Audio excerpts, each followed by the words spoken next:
Bonjour à tous, salut Donald.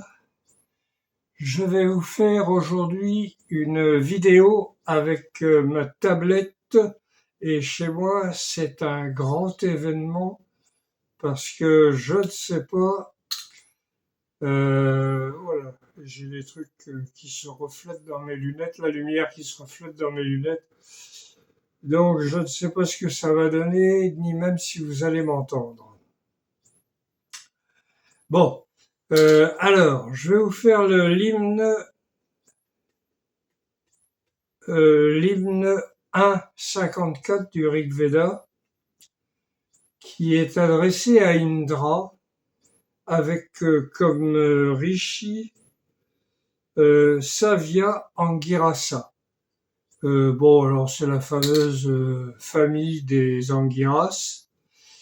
Euh, on les retrouve tout le long du Rig Veda. Hein. Ben, je vais peut-être essayer de faire ça sans lunettes, mais je vous garantis pas. Alors, ne nous envoie pas, Magavan, dans ces combats effrayants, personne n'atteint tes limites. Ô fils de la force, tes cris ont fait rugir les rivières de la forêt. Comment la foule n'est-elle pas hurlante et affolée? Magavan, ça veut dire riche en... je sais plus quoi. Ah merde, j'ai pas mis de note. Ah si. Alors, Magavan, 14... c'est généreux, oui, voilà. Il y a un qui fait des cadeaux, etc. Donc Indra, généreux, parce que comme il combat tout ce qui empêche d'arriver à l'illumination, voilà, il est généreux. Et il permet d'arriver à la lumière. Alors, chanter les hymnes aux puissants et généreux chakras. Alors, chakra, c'est pas les chakras. Hein, parce que chakra, c'est un nom. Je vais voir ce que ça donne. Hop là. Force, pouvoir. Ah bon. Euh, d'accord. Bon, ben, voilà. Glorifier. Alors, chanter les hymnes aux puissants et généreux chakras. Oui, bah, c'est normal. Indra, c'est la force, l'énergie, tout ça. Hein. Glorifier Indra qui, en les entendant et les fait croître, grandir, qui par sa puissance est le corps du ciel et de la terre, comme un taureau vigoureux les imprègne tous les deux. Voilà, Indra est souvent comparé à un taureau. Et taureau, c'est parce que c'est un animal qui le mot sanskrit euh, a comme racine euh, fertiliser, qui fertilise. Et quand vous voyez un taureau vu de derrière, il est un peu comme le curé de Camaret. Voilà, ça pendouille un peu. Donc, il fertilise, donc s'il fertilise, il fertilise aussi l'esprit, bien entendu. Donc, euh, alors, chanter les hymnes aux puissants et généreux chakras, pas de chakras, hein, pas les 7 machins qu'on a là. Glorifier Indra qui, en les entendant, les fait croître et qui, par sa puissance, est le corps du ciel et de la terre, comme un taureau vigoureux les imprègne tous les deux. Voilà. Il fertilise le ciel et la terre. Chanter l'hymne d'une voix retentissante au vaste ciel, dont l'esprit indépendant et audacieux réchauffe les courageux. Acclamation à l'Asura, dont le char ancien est tiré par 2 chevaux bais. La sourate, alors, chanter l'hymne d'une voix retentissante au vaste ciel, dont l'esprit indépendant et audacieux réchauffe les courageux. Bon, ça va. Acclamation à la sourate. La sourate, c'est qui n'est pas... euh, alors, bon, c'est un rival des dieux, si vous voulez. C'est quelqu'un qui n'est pas mortel. Donc, ça s'adresse aussi aux dieux tout en étant son rival. C'est pas bien grave. Hein. Dont le char ancien est tiré par 2 chevaux bais. Donc, le char d'Indra est un char de guerre avec des roues à rayons. Et donc, les plus anciennes traces de roues à rayons ont 6000 ans à peu près. Ah, et on les a trouvées à Mehrgarh, au Pakistan, qui sera après inclus dans la civilisation des 7 rivières, dit le Sapta Sindhu. Euh, voilà, voilà. Bon, alors donc il a un char de guerre comme ça, et il est tiré par 2 chevaux bais, parce qu'il amène la lumière, et il amène la lumière le matin le jour se lève, quand il se couche aussi d'ailleurs. Voilà. Tu as pulvérisé le sommet du vaste ciel et tué Shambhara. Ah, ouais. Par ta propre énergie, quand tu attaques courageusement la foudre à la main, avec le jus satisfaisant, le magicien et sa magie. Tu as pulvérisé le sommet du vaste ciel. Bon, c'est normal. Avec sa foudre, lui, il balance sa foudre dans les nuages, dans tout ce qui gêne. Et tuer Shambhara. Alors Shambhara, c'est le roi des Dasyus. Celui qui mène les Dasyus au combat et et qui est le roi des Dasyus. Il a 99 villes, places fortes. C'est pas des villes. Des places fortes, les Puras, c'est un mot qui après est devenu signifier ville comme Jaipur ou Daipur, etc. Mais euh, à ce moment-là, ça pouvait être n'importe quel endroit un petit peu protégé. Même un enclos, si vous voulez, quand il campait dans les dans la campagne, et où qui parquaient leurs bêtes dans un coin. Ils pouvaient entourer de protection avec des ronces et des broussailles et des choses comme ça. C'était bon aussi. Mais c'était valable aussi pour les villes fortifiées. Alors, donc, tu as pulvérisé le vaste ciel et tué Shambhara par ta propre énergie quand tu attaques courageusement la foudre à la main avec le jus satisfaisant, le magicien et sa magie. Donc quand tu attaques le magicien et sa magie avec le jus satisfaisant, j'aurais peut-être pu mettre ça dans ce sens-là, c'est pas bien grave. On comprend quand même. Le jus satisfaisant, c'est bien entendu le jus de soma, qui est tiré probablement, plus que probablement, mais probablement quand même d'un champignon qui s'appelle les Psilocybe cubensis. Voilà. Alors, on continue. Quand tu, alors oui, quand tu t'abats sur la tête de Shushna, avec le rugissement du vent de la forêt, il s'adoucit. Qui, ayant l'esprit fermement tourné, pourra t'empêcher d'agir quand aujourd'hui il tourne autour de toi? C'est une bonne question. Quand tu t'abats sur la tête de Shushna. Shushna, c'est la sécheresse, hein, une grande sécheresse. Donc c'est un événement qui a eu lieu il y a longtemps, hein, il y a peut-être 5 ou 6 000 ans, pas plus que ça, 6 000, ouais, 6, 7 000 ans. peut-être même plus. Des grandes sécheresses, bon, là-bas il y en a souvent, et des inondations aussi, mais quand même le climat a changé et donc on ne sait pas trop ce que ça donne. Quand tu attaques courageusement, ta foudre à la oui, non. Quand tu t'abats sur la tête de Shushna avec le rugissement du vent de la forêt, il s'adoucit. La sécheresse s'adoucit. Quand tu attaques qui s'adoucit, qui, ayant l'esprit fermement tourné, pourra t'empêcher d'agir quand aujourd'hui il tourne autour de toi, au pluriel. Donc les Dashiou. Je vois pas trop de ce que ça peut être d'autre.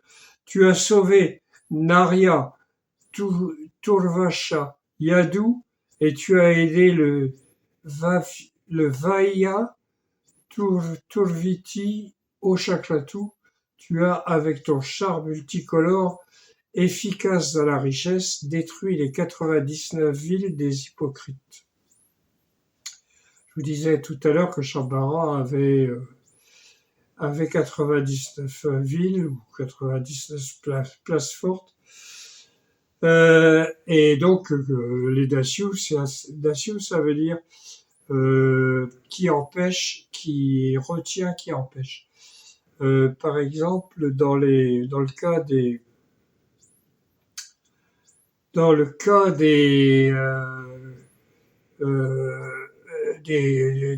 enfin, oui, quand on essaye d'atteindre l'illumination, tout ce qui nous empêche, l'égoïsme, l'avarice, la jalousie, enfin tous les défauts que l'ego apporte,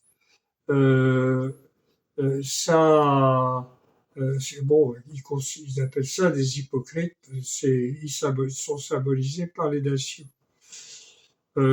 C'est ça qui a donné aux Occidentaux du XIXe siècle et du XXe, et même quelques-uns encore du XXIe, qui étaient persuadés que c'était l'arrivée des Aryens et qui tuaient les autochtones. Bon, si vous voyez ça là-dedans, moi je veux bien, mais qu'il y a eu une guerre, oui. Mais bon. Alors donc c'est basé sur des événements réels. C'est transformé en mythe pour que ce soit transmis à travers les générations.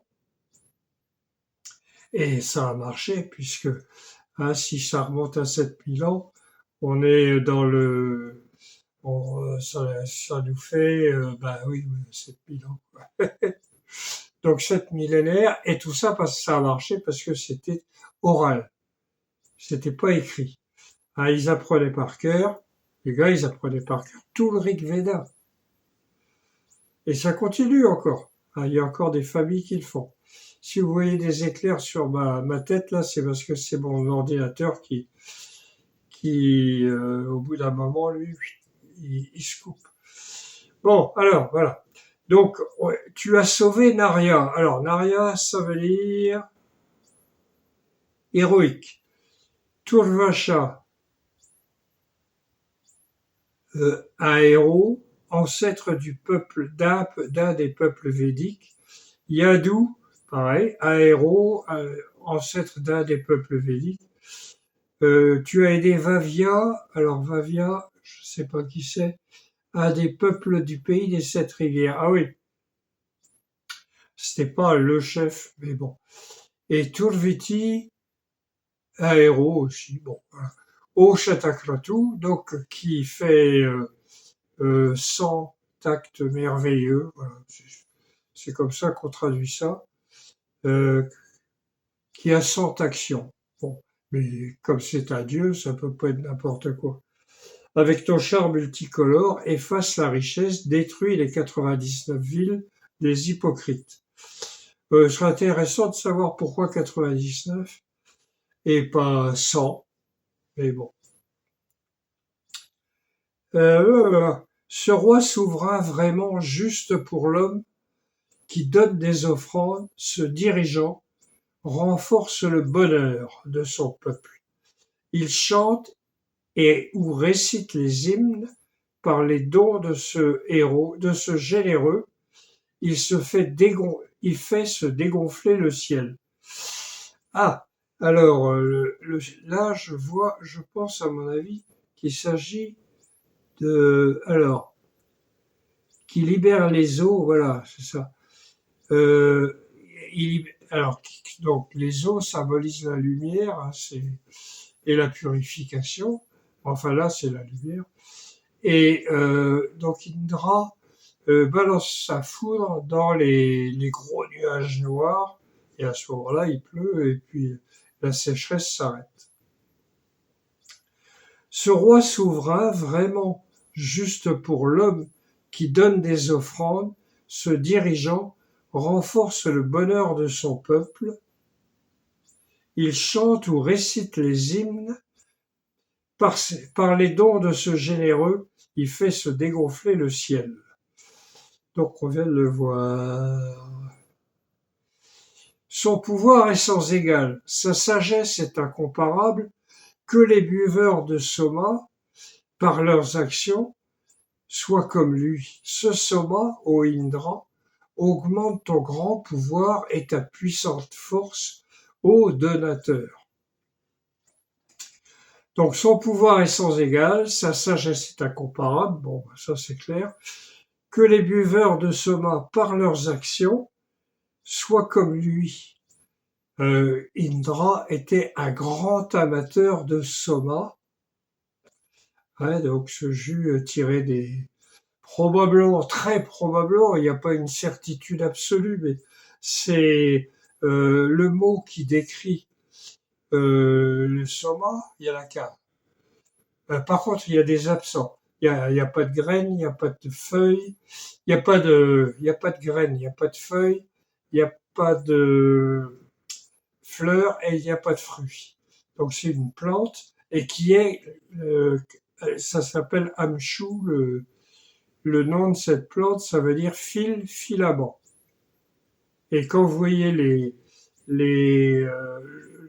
pied, alors je sais pas si ça a un nom, mais que je connais pas, ou que j'ai pas retenu en tout cas, avec le pied du champignon avec un petit chapeau, il est pas très grand.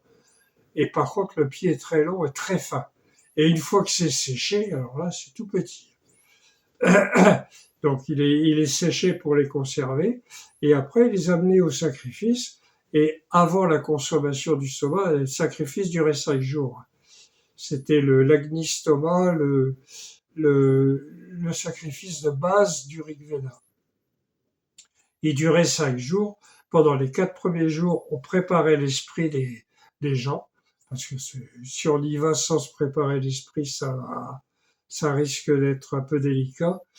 Et le 5e jour, il buvait le soma. Et les champignons séchés étaient mis dans une jarre pleine d'eau. Et puis le lendemain, on les retirait, ils étaient bien gonflés et tout. Et ça donnait du jus. Ça, c'est un bouquin qui est là derrière dans une de mes armoires à bouquins. C'est l'agnistoma. C'est écrit en français. Si vous êtes francophone, vous pouvez trouver ça sur forgottenbooks.com. Il y a des petits trésors là-dedans, il y a aussi des gros tas de merde, mais il y a des petits trésors. Donc je vous conseille forgottenbooks.com et vous avez une section en français, etc. Et vous allez voir tous les bouquins qui ont été écrits sur les Rig Veda au 19e siècle et tout début du 20e. Il y a des trucs ahurissants, de bêtises, il faut dire. Mais aussi d'autres qui sont vraiment très intéressants, dont l'agnistoma. C'est en 2 tomes. Ça doit valoir dans les 26 € chaque tome. C'est un peu cher, mais bon, ça vaut la peine quand même. Là, parce que vous avez toute la cérémonie qui est décrite dans les moindres détails. Bon, alors j'en étais où, moi? Au donateur, voilà. Pour toi, ces nombreuses coupes sont sont ta boisson, ô Indra. Ce jus de soma pressé par les pierres et conservé dans les vases, bois-les à volonté, sois satisfait et maintenant fixe ton esprit sur le bonheur qui te sera donné. Alors, le soma était servi dans des coupes ou dans des gobelets, ça dépend. Mais bon, ça doit être le même mot qui sert pour les deux. Et donc, dans des coupes sont ta boisson. Ô Indra, ce jus de soma pressé par les pierres est conservé dans les vases. Alors, le jus de soma était généralement pressé entre deux pierres, une pierre plate et puis avec et une autre cylindrique au-dessus qui permettait de d'écraser le machin. On mettait de l'eau, on écrasait, on mettait de l'eau, on écrasait, on mettait de l'eau, on écrasait. Et tout ça était fait sur une peau de vache, de façon que le jus, quand il coule vers le vase, vers le filtre du vase, euh, qu'il que la chair du soma soit qui ne sert à rien puisque c'est le jus qui compte, soit retenue par les poils de la peau de la vache. Et après, ça passe dans un filtre pour encore enlever tous les petites saloperies qui restent. Voilà. Donc, et conservé dans les vases, on conserve la nuit dans les vases. Il y en a qui devaient le préparer peut-être avant. Parce que normalement, ils font ça en début de journée, de la 5e journée. Mais peut-être qu'il y avait des variations selon selon les régions de la civilisation. Donc, ce soma, ô Indra, augmente ton grand pouvoir. Eh oui, hein, eh oui. Et ta puissante force au délateur. Force au sens pas physique, évidemment. Mais ou les deux si on veut. Mais, enfin bon, c'est pas. C'est là-dedans. Enfin là-dedans. Ça part de là, en tout cas. Pour toi, ces nombreuses coupes sont ta boisson. Ah ben, je viens de le lire là. Alors, bois-les à volonté, sois satisfait maintenant, et maintenant, fixe ton esprit sur le bonheur qui te sera donné. Parce que, pour ceux qui connaissent, ça pose pas de problème. Quand vous prenez une boisson de ce type-là, donc c'est une boisson qui contient des tryptamines. Tryptamine, c'est une molécule qu'on produit, nous, dans notre cerveau, dans l'épiphyse, qui est la glande pinéale, si vous voulez, et qui et qui et qu'on appelle la glande pinéale, et donc et c'est celle qui donne la mélatonine le soir pour s'endormir. Il y a une histoire de recapture de la sérotonine, mais ça j'ai pas bien compris. Et autrement, il produit aussi donc la diméthyltryptamine qu'on connaît mieux sous le nom de DMT. Surtout les Américains d'ailleurs, puisque à Woodstock, ils en avaient reconstitué en laboratoire et tout et tout. Mais bon, voilà. Donc cette glande-là, elle déclenche sa production de DMT en fonction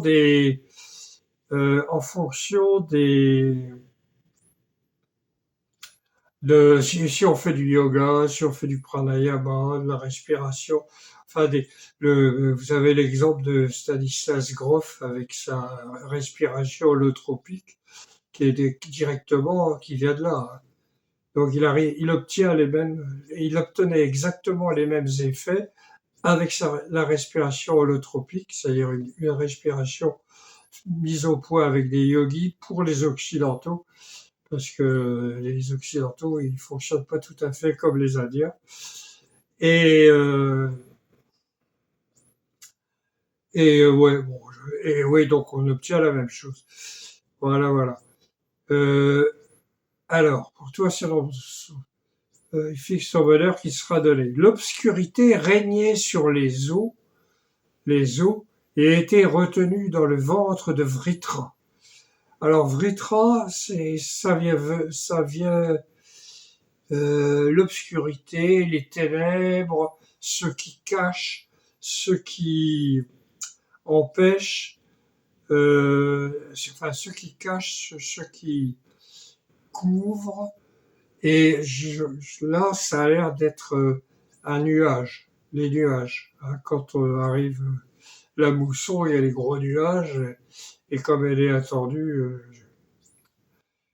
bon, alors en ce moment, il y a de sacrées inondations, mais enfin bon.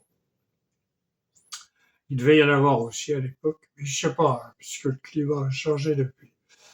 Alors, l'obscurité régnait, les eaux étaient retenues dans le ventre de Vritra, donc pour moi un nuage, comme une montagne tremblait sur sa base, Indra tremblant sur sa base, comme une montagne tremblant sur sa base, Indra a fait frapper les rivières et les a toutes envoyées au loin dans les montagnes. Il a frappé les rivières, je ne sais pas pourquoi, et les a toutes envoyées au loin dans les montagnes. Donc là, il y a sans doute une explication, parce que moi j'en ai pas vraiment. Peut-être que ça venait des nuages, peut-être pas, je sais pas. Vritra, on le voit souvent hein, dans les histoires avec Indra. Voilà. Bon, alors, on arrive au dernier. Indra, donne-nous la splendeur qui augmente le bonheur, la grande puissance, la force pour les peuples. Donne-nous la protection et la générosité, protège les sages, donne-nous la richesse, une bonne descendance et la force. La force, pas pour aller cogner le voisin, mais pour la force de s'élever. Voilà, ça c'était ça c'était l'hymne, j'ai retenu le numéro 1,54. 1,54. Donc c'est dans le premier mandala qui lui reprend des hymnes d'à peu près toutes les époques et qui a exactement le même nombre d'hymnes que le dernier. Il y a une explication à ça, je ne l'ai pas trouvé. Bon, si vous trouvez, vous me dites, ça m'arrangerait. Voilà. Bon, sinon, bon, on arrête là. Alors, sinon, je suis en train de préparer là, en ce moment, un autre bouquin, pas une traduction, un, un livre sur notre futur à nous, les petits blancs enfin les petits blancs, tout le monde, tout le monde va être concerné, la fin de notre civilisation qui va peut-être pas s'écrouler, mais qui va en tout cas s'arrêter, comme toutes les civilisations l'ont fait. L'ont fait. L'ont fait. Comme toutes les civilisations l'ont fait. Hein. Vous trouverez d'ailleurs dans le bouquin, mais ça va être long. Un récapitulatif de toutes les cités-États et toutes les petites civilisations qu'il y a eu avant la nôtre. Eh ben, il y en a eu un paquet. Oh là là, je ne pensais pas qu'il y en avait tant que ça. Bon, c'est du boulot. Qu'est-ce que je voulais vous dire encore? Ouais, donc ça se prépare. Notre civilisation, qui est devenue complètement délirante, va s'arrêter après avoir épuisé toutes les ressources et puis réchauffer la planète. Les glaciers vont monter, sont en train de fondre. Là, le niveau de la mer grimpe. Ouais, en 2024, le niveau de la mer devait augmenter de 4 mm,3. Hein. Et en réalité, il a augmenté de 6 mm,9. Donc ça va beaucoup plus vite que prévu, beaucoup plus vite que ce que le GIEC annonce, parce que le GIEC, c'est l'ONU, et quand ils font quelque chose, ils sont obligés de tenir compte des États. Et donc tout le rapport final est discuté mot par mot, ligne par ligne, avec les États pour ne pas affoler les populations. Et comme les chefs d'État et autres dirigeants sont contre-foutent de tout ça, ça leur dit, bon, personne s'énerve, laissez-nous continuer jusqu'à la fin de notre mandat. Et pour les démocraties, c'est pas démocratie, c'est pas démocrate du tout, hein, mais c'est pas, voilà, démocratie. Bon, c'est toujours mieux qu'une dictature, mais quand même. Entre les deux, il y a les oligarchies, etc. Voilà. Donc, je vous dis, je ne sais pas quand, parce que déjà celle-là, je suis pas sûr qu'elle marche, et ni même que vous avez entendu ce que je dis. Et bon, comme moi, je suis à moitié sourd, alors là, ça n'arrange rien. Donc, je vais voir comment, si je peux déjà, si je peux retrouver la vidéo sur ma tablette, et je vous l'envoie aussitôt après. Allez, Kenavo dans le et portez-vous bien, soyez sympa, ne faites pas de mal à votre voisin, c'est tout ce que... Et sinon, faites ce que vous voulez. Kenavo dans le Allez, paf.